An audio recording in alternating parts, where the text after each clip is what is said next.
Let me explain something, because ladies, this happens with you a lot, where you're with a person, you've been together for a number of years, you have children together, and as you have those children together, something else happens. But you know what? It's very interesting, Kingangi. Because you sit down and you wonder what goes on. But we're going to talk about that, by the way, shortly. I want to bring your attention to something else that is making headlines today. And the headline on the front page of a Daily Nation is just something that's really disturbing. Something about children on drugs. And the shocking revelation, it's a study that was done. And for me, it just scares me. It is scary. Ati wanasema inaitwa Kuber. Kuna kitu inaitwa Kuber. Yes. Iko kwa mashule. Yes. Yeah. And this Kuber, apparently, children are walking around chewing it. Ni kama ni gum. Ni ile matawi. Ile matawi ile wanaikanga kwa... Naona waindi wakikula hapa Parklands. Yes. Yes. So this report basically brought to light saying that a lot of students are high on that substance. Yeah. And you also hear cases of teachers being beaten up by school children. Yeah. And aside from that, the biggest problem that teachers are facing is that they cannot follow these kids. Yeah. Because you can't conduct a random test to see if this child is high on something. You can't even punish that child, because before you punish them, you have to prove that that child had the drugs. And you see, this is where now, before even we blame the government and the teachers, as a parent, we take the blame 100%, because sisi ndio tunafanya hawa watoto wa kuena kichongumu. Sisi ndio tunawapatia pesa. We end up going to that school.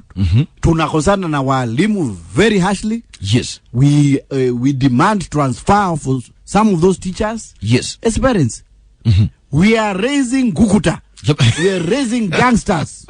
Yeah? No, it's true. It's zangili. Yeah. Why? Because watoto wa siku hizi hawaambiliki. Na hii shida inaanzaga from hata kanachukua remote huwezi kaambia. It's an interesting here. They interviewed. This is very serious. It's very serious. They interviewed some teachers and said that there's a teacher who apparently told the paper that it's become very normal to find a child with Kuber. And the children come to school even with bang, but when they report to the parents defend them. Yes. Wanasema mtoto wangu hapana, haiwezi kuwa. Munaekelea mtoto wangu. Kuber. They chew it, and there's a. Do parents know that we are now past bangi? Sasa ni Kuber. Kuber. Hiki tunaitwa Kuber. Do they know Kuber? Wanatafunanga. And it's being bought for as little as 10 bob. How do we fight this? That's the biggest question. How do we help each other? Because we're gonna lose a whole generation. That's very true. It is very true. Yeah. And I want you to share in on this conversation. It's really, really a very, very disturbing expose that was done. When you see children walking around in school and they're high, some of them are even going a step further. They've become peddlers to other kids. Little gangsters running around, Where are we going wrong? Kuna kaka kitu kanaitwa Kuber. That apparently students nowadays are walking around buying it from kiosks and chewing it. Ni kama chewing gum tu, anatembea kitafuna, unafikiria this kid is chewing gum, but they're actually doing drugs. And there's so many similar stories coming out about this. Is here one, by the way, about a student apparently who brought a roll of even bangi in Bamburi to the school. There was a standard 7 people earlier this year who was also caught with bang in a public primary school in Kisauni. And according even to Nakada, 24,500 people are addicted to drugs in Mombasa alone, and most of them are minors. But now here comes in this new drug that students are using called Kuber. Where are we going wrong, What should we do differently? So what I want to find out, 0711 046 105, talk to me. I was in media in 2016. I'd taken my daughter They are in Ahmedabad. That is had cancer. Yes. And what is surprising, in the hospital, we were in Apollo. Apollo hospitals. Ahmedabad, I know it. Ahmedabad. Is in kule kwa Idragati. Na the biggest number of Indians wale walikuwa hospitali walikuwa na throat cancer sababu ya Kuber. Are you serious? Sababu ya Kuber, yes. Ulikuwa unapata kitu imepasukia hapa. 3/4 we the cancer of the throat. Na kwanza zao zinapasuka vibaya sana. And because of that Kuber. Yes. Like the driver, there was a driver who was driving us when we were in India. Alikuwa anaitwa Suresh. Alikuwa anatuambia hiyo wamejaribu kukatazwa, wajaribu kuongeleshwa, but now our foot is gala, so that they do Kubel 24/7. Na cancer ya throat, it's like coma. Okay. Yes. What do you think we should do differently now so that we can fight this? Now this one, what we should do? Because sasa when kama saa hizi nimeona inauzwa huko Kitengela. Ilianza kidogo mimi Kitengela. Inauzwa kidogo kwa kiosk. What now you're supposed to do is try to fight either the peddlers or we try to see where it's coming from. The source. The source mahali inatoka. As soon as possible. Come again? As soon as possible. As soon as possible, immediately. Mnasema tu watoto wanagojeka cancer. Hii kija kuhit, we won't even do anything about it. I've experienced it. I've seen it. Ikija kuhit, mnasema hii cancer ingine ya watoto. Hii ndio itakuwa baya sana. Very true. Yes. So. We fight from the source. Fight from the source. Kule inatoka. And that's these peddlers kama hawa kwa kiosk, sababu sasa sana hata inauzwa kwa kiosk. Tena unajua bereni haiko inajulikana hivyo because inauzwa wazi, si ati inafichwa. Haifishwi. So it's not like nini bag yenye inafichwa kujua ni nini gumu. But for Kuber ni rahisi kujua huwa peddling the nini because inauzwa wasi. Na ianza kupiganwa nayo, mtu akipatikana kama ni kufugwa afungwe immediately. Bas. Thank you. Yes. Thank you very much. Do you know what is in this Kuber? Do even parents easy mogoka by the way. Ni kamatawi then you wanaeka tu vitu hapo hivyo ndani. Then you fold it kama sweet. Kama lollipop. Yes. Then unatafuna na hiyo majani. Na inauzwa kwa kiosk. It's sold by the way, it's not a lie. Like you said here hata Papaklands utaipata kila mahali. Yes, because it's not banned, eh? Yes. By the way, I want to get your thoughts. If you can give us a call on 0711046105. What should we be doing? Because when you're seeing students apparently as young as from class 7, anatafuna Kuber. Na ni 50 shillings. Inauzwa 50 shillings. 50 bob. Kwa kiosk. Na tunaweza pimiwa 10. Yes. My name's Mike Mondo. We're continuing with our morning conversation today, and it's all about this drug that is called Kuber. Kingai. No, wazazi wengine hapa wanauliza ati walikuwa na shida. Kwa nini? Kwani shida ya Uber ni nini? Sio Uber. Kuber. It is Kuber. And the teachers are saying that your kids are walking around chewing it like it's gum. Ukimshika anatema tu haraka na anakwambia nini, what was I chewing? And it's a drug that's being sold in shops. They're buying it like Kingangi told us was little as 50 bob. Kuna ingine nasikia wanakatiwa wanapimiwa 10 bob. And they're busy chewing it in schools and their teachers feel powerless.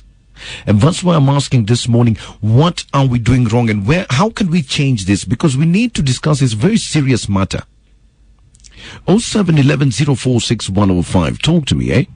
So today I totally agree with Kingangi. I think the parents are to blame. Reason being, yes, if we are raising brats, we are not raising responsible children. You know, like I remember during our days, yes, if a teacher chapas you, yes, you go call your parent. thinking that your parent will support you. Your parent chapas you in front of that. Unawekelewa tena. Hata it doesn't matter hata ama ni mwalimu alikuwa na makosa ama ni nani. The fact that umefanya mzazi atoke nyumbani akuje shule. Yes. It's enough for you to be chapward. When it comes to the community, mimi ningechapwa na neighbor. An elder person angenipata huko kwa barabara anafanya vituko, atanipiga, and I won't even have the guts to go tell my parents that nilipigwa na neighbor. Yes. Right now, ebu guza mtoto wa neighbor, you're sued. And you know, it's what the teachers are complaining about. They're saying you can't even discipline the child because when you do so, the parent comes and starts defending. And that issues, you're going to be sued for nothing. So you just let it go. Now, unless our parents, the parents of nowadays, change their attitude, it's a sad story. But we are going to lose this generation to drugs, to all those things. So, because nowadays I see that children are the ones deciding what to be cooked, where to go. Kitambo unakuja nyumbani unakuta ni githeri imepikwa. If you don't want to eat, lala njaa. Kweli kabisa. So nowadays tunalea sijui mayai. Your child amekuwa ni yana kuambia Mike. Ni yana kudirect what to do. It's not the other way around. It's not the parent directing the child. It's the child directing the parent. And unless those parents take that attitude of thinking that the child is bigger than them, you know, there's a time you said a child called their mother a dog. A dog. Me, I'm thinking my mom, anakupea tu macho hivi, unajua kenye amesema. Macho tu. Kweli kabisa. It's a sign of the discipline that we used to be given. Na si ati tulikufa, we are still here. But nowadays wanalea mayai, mtoto akiguzwa na mtu inakuwa ni case. So unless the parents do their attitude, I'm sorry, but we are losing this generation. Thank you so much for that, my dear. Sawa, and have a lovely day. You too. Okay. Kingangi ungeshikwa na Kuber, what would your parent have done to you? Rumors ni kama ningewawa. Would you be alive and sitting here? Seriously. You know, I'm thinking maybe we should start even introducing drug tests in schools. Unaona kama sahi wanasema wamepata samples of muruku. Hii muruku sasa ndio imeshika rhythm Kagio and Mwea. Now what has happened, they've taken the samples to the government chemistry to determine the contents of the drug. Sasa by the time your results ikuje, tufikirie tuenda parliament tuone kama can it be kila mtu atakuwa anaikula muruku. Atakuwa anatafuna tu. And this Kuber is nicotine. Yes. Very addictive up, I'm reading. Inatoka from what? Indian hemp, marijuana. Yes. Can you imagine? And that's what your young primary school and high school child is going around chewing like it's chewing gum. Our children are ahead of us. Because wazazi mali tuliachwa, you still thinking of bangi. Yeah. Yeah. Bangi hiyo inafichagwa. This one is not being inauzwa kwa kiosk. Hii ni live. Hey, keep calling on 0711046105. What should we be doing differently now? And like Kingangi told us earlier here, very nice. It's a variation. We'll say Indian hemp. Hey. And a lot of children are using it. And what we're going to try and do is see if we can get one of the people from Nakada to have a chit chat with us to tell us exactly what is being done to fight this. We're going to give them a call in a short bit, but I want to take your thoughts first. 0711046105. What are we doing wrong that children as young as wale wako class 7 kamutoto kanatafuna Kuber? Talk to us, As much as sina sauti sana, but issue ya Kuber imenifanya ni call. You see, this thing is it's not to be taken for granted. I was a victim. Let's say it started like a joke when I was in high school. One of my friends introduced it to me or to some of us. Yes. We were supposed to be going for a debate. So unajua story ya debate uko mbele unaenda so unaogopa usiogope kwenda mbele chukua hii. To give you courage. Yeah, to give you courage. Na mimi sasa najiuliza hii ni nini? Awe kula hakuna shida. Ukisikia imekulemea kunywa maji. But unajua it's a drug, a serious drug kwa sababu I got addicted. Now let me speak for myself. and it was very difficult to get off of it. Na vile mnasema inauza 50 bob, nilimaliza mpaka campus.